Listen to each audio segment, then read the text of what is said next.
Tallahassee 3 months after 13 elderly residents in a South Florida nursing home died because of sweltering conditions following Hurricane Irma. Lawsuits and legislative inaction are holding up efforts aimed at preventing such deaths in the future. Some lawmakers are skeptical of imposing a costly requirement to buy generators to maintain power during emergencies on the nursing home industry, meaning elderly patients could remain vulnerable to extended power outages when the 2018 hurricane season begins in June. Sen. Gary Farmer, D. Lighthouse Point, filed SB 896 last month to require nursing homes be equipped with generators and to impose more oversight on them.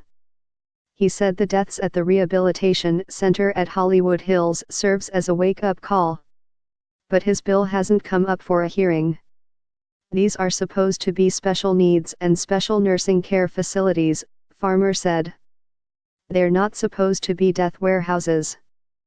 After Irma swept through Florida, 8 patients at the Hollywood Hills Center died after going 3 days without power amid rising temperatures. The death toll eventually rose to 13. Gov. Rick Scott's administration issued an emergency rule requiring nursing homes and assisted living facilities to install generators with 96 hours of fuel within 90 days.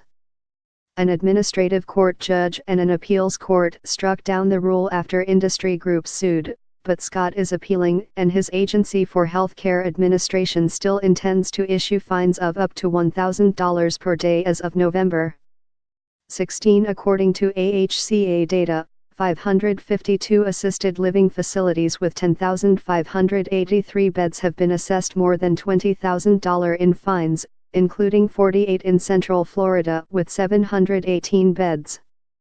But lists compiled by AHCA, which regulates nursing homes, and the Department of Elder Affairs, which regulates assisted living facilities, of non-compliant facilities are filled with errors, industry groups contend. They obviously are an effort to publicly identify providers that are non-compliant with a rule that does not exist, said Steve Baumer, CEO and president of Leading Age, a trade group of elderly resident facilities with 250 members in Florida. We don't think there's any real effect from those lists except the confusion and trouble and difficulty they cause for residents. Now AHCA is crafting a similar regulation through its normal rulemaking process, which will take longer to take effect. It could also run into trouble with the legislature because of the large cost associated with it. Under state law, the legislature must approve new regulations that will have an impact of more than $1 million on the private sector.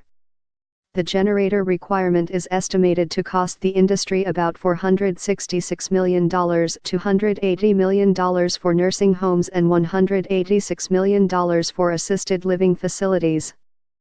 Some powerful lawmakers consider that cost excessively steep and likely to put some smaller providers out of business. It's important to remember, there's nothing prohibiting these folks from buying generators right now, said Rep. Jason Brodeur, R. Sanford.